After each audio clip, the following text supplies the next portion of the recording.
आज जब जम्मू कश्मीर की असेंबली में हंगामा हुआ तो भारतीय जनता पार्टी जो है उन्होंने भी एडजॉर्नमेंट मोशन लाया और ये एडजॉर्नमेंट मोशन डेली वेजेस और साथ ही साथ जो अनएम्प्लॉयमेंट है उसको लेकर लाया गया।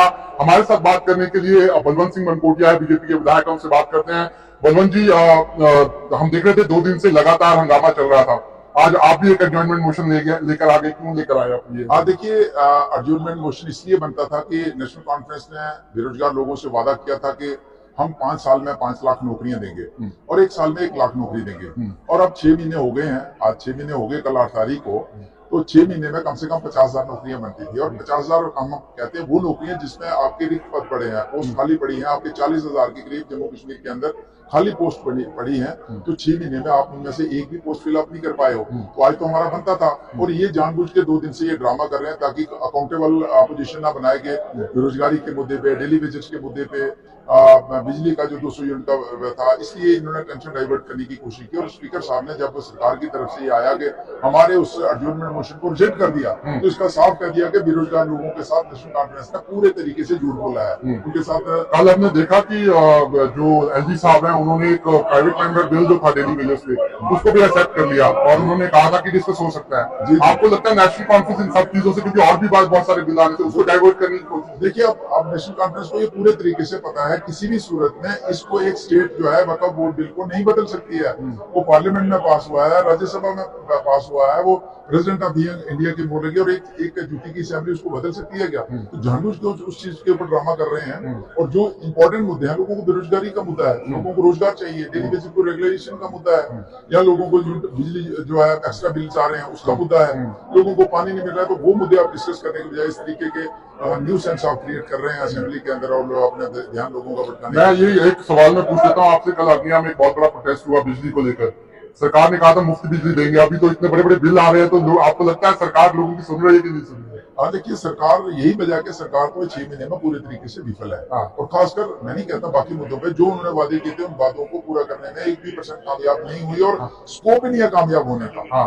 तो इसलिए आज लोग सड़कों पे हैं, और आने वाले समय में इस सरकार का बुरा हाल होगा। लेकिन मनकोटिया साहब, एक सवाल जो बड़ा इंपॉर्टेंट है और वो आप उसके जवाब बहुत अच्छे से दे सकते हैं, वो सवाल ये है कि इतने साल आपको भी, आपने विधायक रहे हैं जम्मू कश्मीर की असेंबली में, और मुफ्ती साहब के साथ आपने भी काम किया है।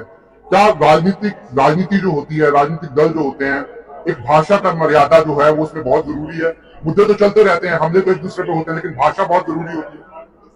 देखिए, जो मेंबर चुन के आता है तो लोगों को बड़ी उम्मीद होती है कि हमने हजारों लाखों लोगों ने चुन के एक आदमी को असेंबली के अंदर अपना रिप्रेजेंटेटिव नुमाइंदा बना के भेजा, और उसकी तरफ उसके इलाके के नहीं बल्कि पूरे स्टेट और पूरे देश के लोगों की निगाह रहती है कि वो किस तरीके से हमारे मुद्दों के ऊपर बात करेगा। और इस तरीके का मैं कहूंगा कि चीप और घटिया लैंग्वेज यूज करना एक एमएलए को शोभा नहीं देता है, और इस तरीके से वो मतलब अपनी पब्लिसिटी गेन करने के लिए मतलब ओछे काम करना और ऊंची हरकतें करना, वो मुझे लगता है निंदनीय है, और इसको लोग एक्सेप्ट नहीं करते। लेकिन आपको लगता है कि मतलब जिस तरीके से मैं देख रहा हूँ कि इस बार बहुत अच्छे से ये जो असेंबली सेशन चल रहा था, लेकिन महराज मलिक पहले दिन से ही, चाहे आप बोल रहे थे, आपके लीडर ऑफ ओपोजिशन बोल रहे थे, लगातार वो आप लोगों को डिस्टर्ब कर रहे थे। क्या ये शोभा देता है? आपको लगता है असेंबली में इस तरीके की कोई भी राजनीतिक दल हो?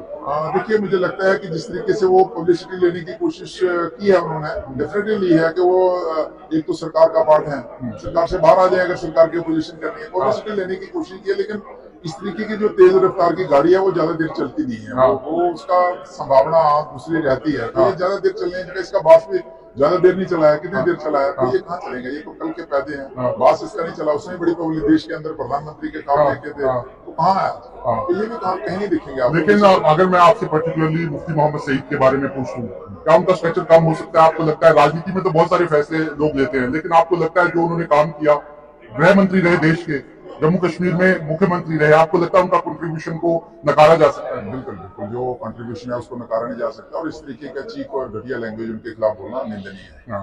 तो ठीक है, तो आप मतलब असेंबली का आज आखिरी दिन था, तो क्या लगता है आप उमर अब्दुल्ला के पास 6 महीने अगले बड़े 6 दिन तक का वक्त है, जो वादे किए उनको पूरा करें? बिल्कुल, हम उम्मीद करते हैं, और उसमें उमर साहब को हम ये कहना चाहते हैं, हमारी तरफ से किसी किस्म का सहयोग अगर आपको लगता होगा कि जो आपके वादे हैं लोगों के साथ, क्योंकि ये उमर साहब की बात नहीं है, ये नेशनल कॉन्फ्रेंस की बात नहीं, ये पॉलिटिकल सेटअप की बात है कि जब आप झूठ बोलते हो और लोगों का भरोसा जो है लोकतंत्र से उठता है, तो हम नहीं चाहते कि आपसे और लोकतांत्रिक सिस्टम से लोगों का भरोसा उठे। अगर आपको